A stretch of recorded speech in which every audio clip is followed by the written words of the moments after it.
الله فلا مضل له ومن يضلله فلا هادي له وأشهد أن لا إله إلا الله وحده لا شريك له وأشهد أن محمدا عبده ورسوله أما بعد فإن خير الحديث كتاب الله وخير الهدي هدي محمد وشر الأمور محدثاتها وكل محدثة بدعة وكل بدعة ضلالة وكل ضلالة في النار. أعوذ بالله من الشيطان الرجيم. بسم الله الرحمن الرحيم. يا أيها الذين آمنوا اتقوا الله حق تقاته ولا تموتن إلا وأنتم مسلمون. يا أيها الناس اتقوا ربكم الذي خلقكم من نفس واحدة وخلق منها زوجها وبث منهما رجالا كثيرا ونساء واتقوا الله الذي تساءلون به والأرحام إن الله كان عليكم رقيبا. يا أيها الذين آمنوا اتقوا الله وقولوا قولا سديدا يصلح لكم أعمالكم ويغفر لكم ذنوبكم ومن يطع الله ورسوله فقد فاز فوزا عظيما. وقال تعالى في مقام آخر كل نفس ذائقة الموت فإنما توفون أجوركم يوم القيامة فمن زحزح عن النار وأدخل الجنة فقد فاز وما الحياة الدنيا إلا متاع الغرور. وقال صلى الله عليه وسلم رضا الرب في رضا الوالد وسخط الرب في سخط الوالد. حاضرین مسجد، دین میرے بھائیوں، دوستوں، بزرگوں، نوجوان ساتھیوں اور پیارے بچوں، ہم اور آپ کو اس بات کو اچھی طرح جانتے ہیں کہ اللہ رب العالمین نے اس دنیا میں جو ہمیں پیدا کیا ہے، اس دنیا میں ہم اور آپ ہمیشہ رہنے والے ہیں. جتنے لوگ بھی اس دنیا میں آئے، جس چیز کو بھی اللہ رب العالمین نے اس دنیا میں پیدا کیا ہے، ہر چیز کا ایک وقت مقرر ہے. اسی طرح انسان، جنات، اللہ رب العالمین نے ہماری زندگی کو بھی مقرر کر رکھا ہے. یہ اور بات ہے کہ لوگ غفلت میں رہتے ہیں، اس سے غافل ہوتے ہیں اپنی موت سے، اور لوگ یہ سمجھ رہے ہوتے ہیں کہ ہم دنیا میں ہمیشہ رہیں گے، ہماری موت نہیں آئے گی. حالانکہ اپنی نگاہوں کے سامنے لوگ کو مرتے ہوئے دیکھتے ہیں. قبرستان جاتے ہوئے دیکھتے ہیں، جنازہ پڑھتے ہیں، لیکن جس طرح موت پر یقین ہونا چاہیے اور اس موت کو سامنے رکھ کر جو عمل کرنا چاہیے ہمیں اور آپ کو، ہم اور آپ ایسا نہیں کریں۔ مرنے کے بعد ہمارے لیے جو چیز سب سے زیادہ مفید ہوگی، آخرت میں ہمارے کام آنے والی جو چیز ہے میرے بھائیوں، وہ ہمارا نیک عمل ہے۔ اس دنیا میں اللہ رب العالمین نے جو ہمیں پیدا کیا ہے، دنیا سے دل لگانے کے لیے پیدا نہیں کیا ہے، دنیا کو ہمیشہ کی زندگی سمجھنے کے لیے اللہ تعالیٰ نے پیدا نہیں کیا ہے۔ اللہ تعالیٰ نے بیکار ہم کو پیدا نہیں کر دیا ہے، بلکہ اللہ تعالیٰ نے ایک عظیم مقصد کی خاطر اللہ پیدا کیا ہے، اور وہ عظیم مقصد یہ ہے کہ ہم اور آپ جب تک اس دنیا میں زندہ رہیں اللہ تعالیٰ کو یاد کریں، اللہ تعالیٰ کی عبادت کرتے رہیں، اللہ تعالیٰ سے اپنا رشتہ اور ناطہ مضبوط رکھیں، دنیا میں نیک اعمال کریں، اعمال صالحہ کو انجام دیں، جن عبادتوں کو اللہ تعالیٰ نے فرض قرار دیا ہے، جو فرائض اسلام ہے، اور ان فرائض کا بھی ہمیں خیال ہونا چاہیے، اور فرائض کے علاوہ جو دوسرے سنن و نوافل ہیں، نفلی عبادتیں ہیں، اور جو نیکیوں کے کام ہیں، ان نیکیوں کے کام کو بھی ہمیں اور آپ کو انجام دینا چاہیے۔ اگر ہم اس دنیا سے رخصت ہوتے ہوئے اپنے ساتھ نیک اعمال کو لے جائیں گے تو اللہ رب العالمین ان نیک اعمال کا بھرپور بدلہ دے گا۔ اللہ تعالیٰ ہمیں اپنی نعمتوں سے نوازے گا، اللہ تعالیٰ ہم سے راضی ہو جائے گا، خوش ہو جائے گا، اور اللہ رب العالمین ہمیں اور آپ کو جنت میں داخل کرے۔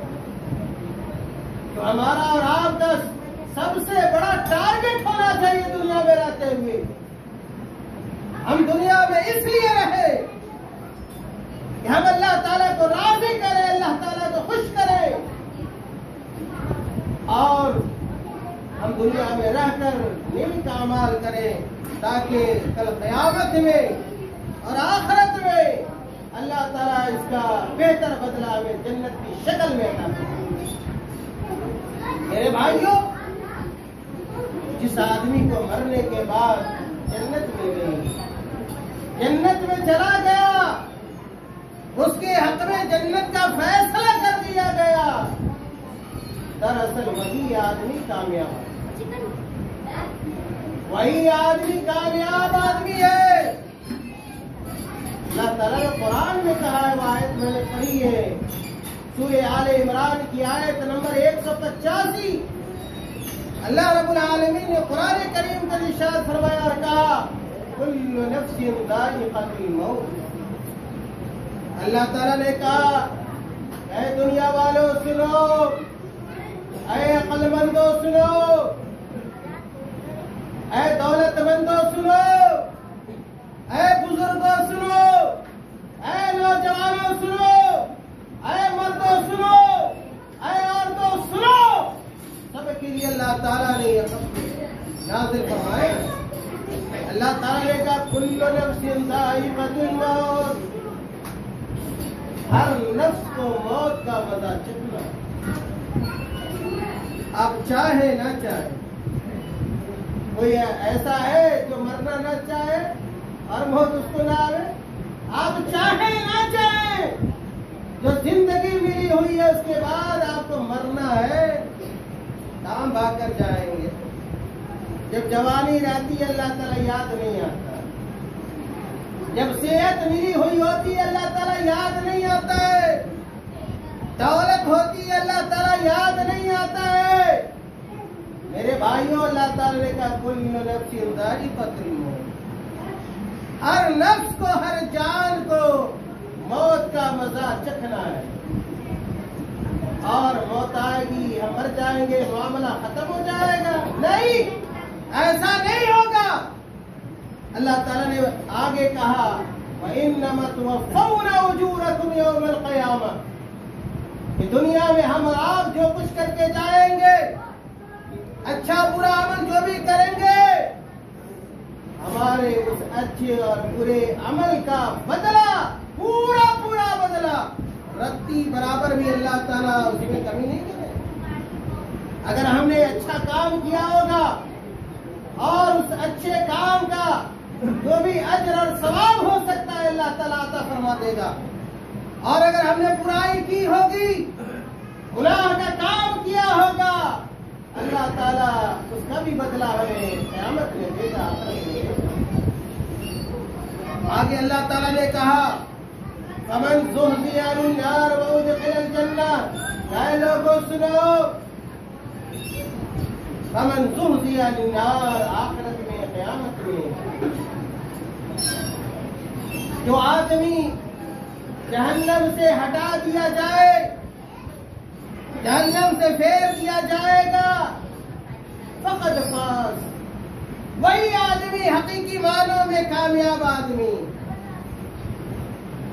آپ کے پاس اگر دنیا میں بینک بیلنس ہے اور بلند و بالا گھر ہے، آپ کا مکان ہے، عمارت ہے، آپ کے پاس دولت ہے، مہنگی گاڑیاں ہیں، اس کا مطلب یہ نہیں ہے کہ آپ مکمل طور پہ کامیاب ہیں، نہیں۔ اصل کامیابی آپ کو اس وقت حاصل ہوگی جب آپ اللہ تعالیٰ کے عذاب سے بچیں گے آخرت میں، اور جہنم میں داخل نہ ہو کر آپ کا انجام کیا ہو؟ جنت ہو، آپ اللہ تعالیٰ جنت میں داخل کر دے میرے بھائیو، وہ اصل کامیابی ہے اور اصل نجات۔ اللہ تعالیٰ نے کہا فَمَنْ زُحْزِحَ عَنِ النَّارِ وَأُدْخِلَ الْجَنَّةَ، آخرت میں جس آدمی کو جہنم سے ہٹا دیا جائے اور جنت میں داخل کر دیا جائے گا، فقد فاز، وہی کامیاب ہے۔ اس کے بعد اللہ تعالیٰ نے کہا وَمَا الْحَيَاةُ الدُّنْيَا إِلَّا مَتَاعُ الْغُرُورِ، اے دنیا سے دل لگانے والوں، دنیا سے دل لگا کر کوئی فائدہ ہونے والا نہیں، دنیا کے پیچھے مت بھاگو۔ آج کتنے ایسے لوگ ہیں جو دنیا کے چکر میں، دنیا کمانے کے چکر میں، دنیا جمع کرنے کے چکر میں، مال دولت بنانے کے چکر میں حلال و حرام کی بھی تمیز نہیں، جائز اور ناجائز کی بھی کوئی تمیز نہیں ہے،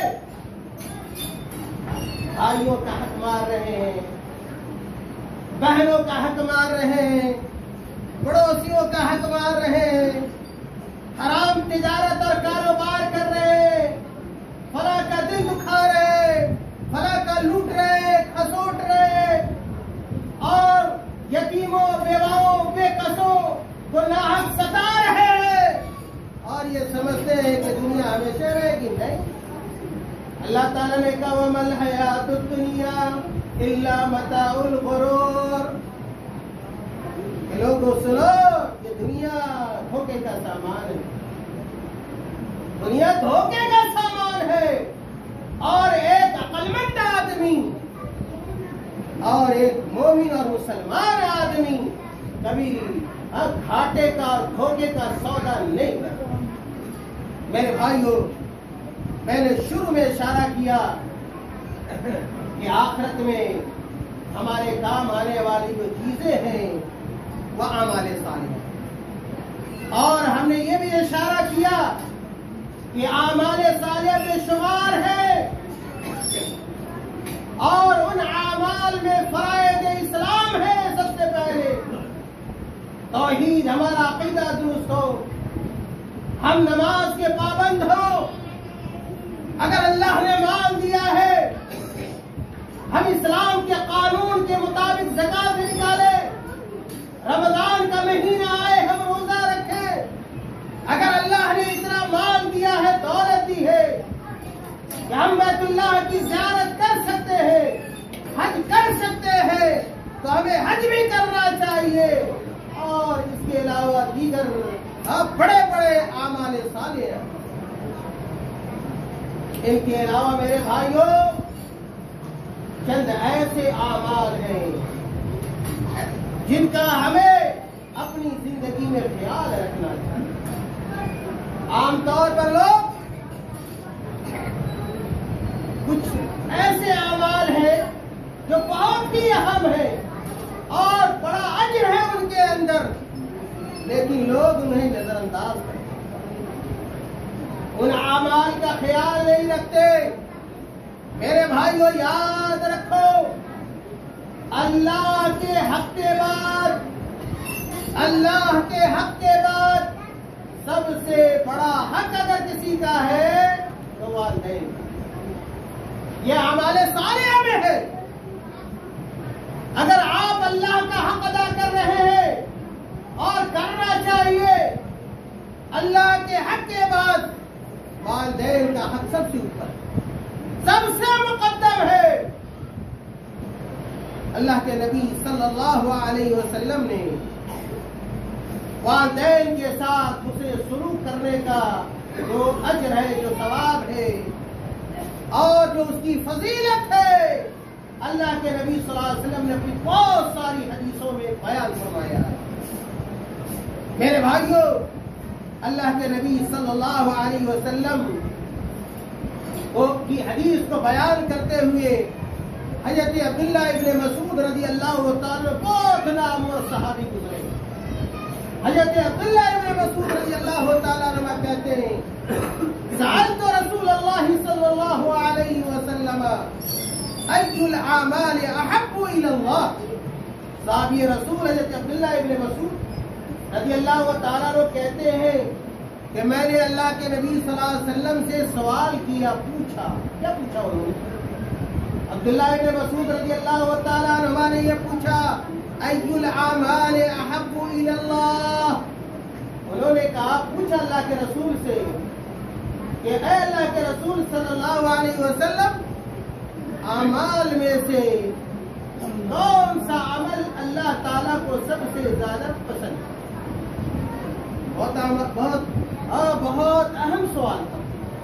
کہا انہوں نے کہ اعمال تو بہت سارے ہیں، اعمال صالحہ، لیکن اے اللہ کے رسول صلی اللہ علیہ وسلم مجھے یہ بتلائیے کہ ان اعمال میں سب سے پسندیدہ عمل اللہ تعالیٰ کے یہاں کون سا؟ اللہ کے نبی صلی اللہ علیہ وسلم نے کہا، الصلاۃ علی وقتہا۔ جواب، الصلاۃ علی وقتہا، کہ اللہ تعالیٰ کو یہ عمل سب سے زیادہ پسند ہے کہ جب نماز کا وقت ہو جائے فوراً نماز کا وقت ہو جائے، ٹال مٹول نہیں، سستی اور کاہلی نہیں، عذر نہیں، کبھی ہم بازار نکل رہے، ہم فلاں کام کر رہے، ہم فلاں کام میں مشغول ہیں، نہیں۔ مومن وہ ہے جب نماز کا وقت ہو جاتا ہے، اول وقت پر وہ نماز پڑھتا ہے، یہ عمل اللہ تعالیٰ کو بڑا پسند آتا ہے۔ پھر عبداللہ ابن مسعود رضی اللہ تعالیٰ عنہ نے پوچھا کہ ثم ایون، اے اللہ کے نبی صلی اللہ علیہ وسلم، اس کے بعد دوسرا کون سا کام اللہ تعالیٰ کو سب سے زیادہ بھاتا ہے، پسند آتا ہے؟ تو اللہ کے نبی صلی اللہ علیہ وسلم نے کہا کہ بر الوالدین، بر الوالدین، والدین کے ساتھ، ماں اور باپ کے ساتھ نیکی کرنا، ماں اور باپ کے ساتھ بھلائی کرنا، اچھا برتاؤ کرنا، اچھا سلوک کرنا، والدین کی خدمت کرنا، ان کی ضرورتوں کا خیال رکھنا۔ اگر والدین کو پیسے کی ضرورت ہے، پیسہ دیا جائے، والدین کو خدمت کی ضرورت ہے، بچوں پر واجب ہے، فرض ہے کہ اولاد اپنے والدین کی خدمت کرے. آج کتنے ایسے نوجوان ہیں جو صرف اپنی بیویوں کی خدمت میں لگے رہتے ہیں، فلاں کی خدمت کر رہے ہیں، اپنے دوستوں احباب کی خدمت کر رہے ہیں، فلاں انسان اجنبی آدمی کی خدمت کرتا ہے، لیکن اپنے ماں باپ کی اور اپنے والدین کی خدمت نہیں کرتا. وہ بدنصیب آدمی، وہ بدنصیب آدمی ہے، اور وہ بہت بڑے اجر سے ثواب سے اپنے آپ کو محروم کیے ہوئے. اللہ کے نبی صلی اللہ علیہ وسلم نے کہا کہ والدین کے ساتھ نیکی کرنا یہ وہ عمل ہے جو اللہ تعالیٰ کو بہت زیادہ پسند ہے. پھر آگے عبداللہ ابن مسعود رضی اللہ تعالیٰ عنہ نے پوچھا کہ ثم ایون، اے اللہ کے نبی صلی اللہ علیہ وسلم، اس کے بعد کون سا کام اللہ تعالیٰ کو سب سے زیادہ پسند آتا ہے؟ تو اللہ کے نبی صلی اللہ علیہ وسلم نے کہا الجہاد فی سبیل اللہ، الجہاد فی سبیل اللہ.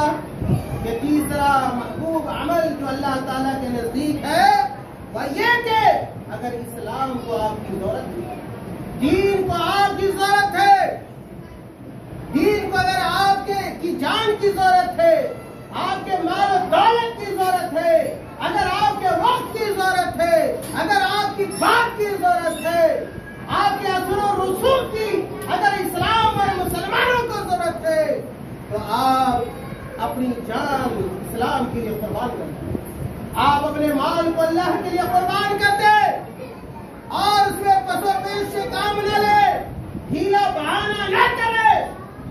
دیکھیے لوگ اپنا گھر، اپنی بلڈنگ، اپنی عمارت پتہ نہیں کتنی اونچی اونچی بنا ہے، اور پڑوس میں مدرسہ ہوگا، پڑوس میں مکتب ہوگا، پڑوس میں مسجد ہوگی، لیکن مسجد کا خیال کرنے والا کوئی. حالانکہ یہ وہ مسجد ہے جس میں اگر 1 روپیہ بھی اگر آپ لگاتے ہیں، جب تک یہ مسجد باقی رہے گی، یہ در و دیوار باقی رہے گا، یہ اینٹ باقی رہے گی، جب تک لوگ اس میں نماز پڑھتے رہیں گے، آپ کے مرنے کے بعد بھی آپ کو اجر اور ثواب ملتا رہے گا. اتنے ایسے لوگ جو ان چیزوں کا خیال رکھتے ہیں، ساری دولت اپنے اوپر خرچ کر رہے ہیں، سارا مال اپنے بال بچوں پر خرچ ہو رہا ہے. مسلمانوں کو ضرورت ہے اور اس طرح مدارس اور مساجد کو ضرورت ہے، لیکن ان چیزوں پر لوگ خرچ کرنے کو یہ سمجھتے کہ ہمارا مال ضائع ہو جائے گا، برباد ہو جائے گا. میرے بھائیوں، اس حدیث کو بیان کر کے دراصل میں آپ کو یہ سمجھانا چاہ رہا تھا اور یہ بتلانا چاہ رہا تھا کہ نیک اعمال میں سے ایک اہم ترین نیکی یہ ہے کہ والدین کے ساتھ اچھا معاملہ کیا جائے، والدین کے ساتھ حسن سلوک کیا جائے، ان کا دل نہ دکھایا جائے، ایسا لمحہ نہ آئے کہ آپ کی وجہ سے، اولاد کی وجہ سے ماں اور باپ کی آنکھوں سے آنسو جاری ہو اور ان کا دل روئے اور ان کے دل سے آہ نکلے. جب والدین کے دل سے آہ نکلے گی، یاد رکھیے اللہ تعالیٰ کی ہم قبول ہے. والدین اگر بد دعا دے، یاد رکھیے ان کی بد دعائیں اب سے ٹکراتی ہیں. اور حدیث کے مطابق اگر کسی کے اوپر ظلم کیا جاتا ہے اور مظلوم، عام مظلوم کی بات، عام مظلوم نہ جائے کہ کوئی اپنے ماں باپ کے اوپر ظلم کرے، زیادتی کرے، ان کو گالی دے، ان کو برا بھلا کہے، ان کو گھر سے نکالے، ان کی ضروریات کا خیال نہ رکھے، یاد رکھیے کہ پھر ایسے والدین کا کون کون سی راتیں اسے یاد آتی ہوں گی، جن راتوں میں اسی بیٹے کے لیے، اسی بیٹی کے لیے وہ جگہ ہوگا، محنت اور مشقت سے اسے کمایا ہوگا اور اپنے بچوں کے ناز اور نخرے کو اسے پورا کیا. ساری باتیں یاد آئی. جب بیٹا ظلم کرتا ہے، جب اولاد ظلم کرتی ہے، والدین اگرچہ کچھ نہ کہے، ہاتھوں سے بات جلدی اپنی زبان نہیں کھولتا. بیٹا ظلم بھی کرتا ہے، کسی کے سامنے اس کو نہیں بولتا کہیں اپنے گھر کی شکایت نہ ہو جائے.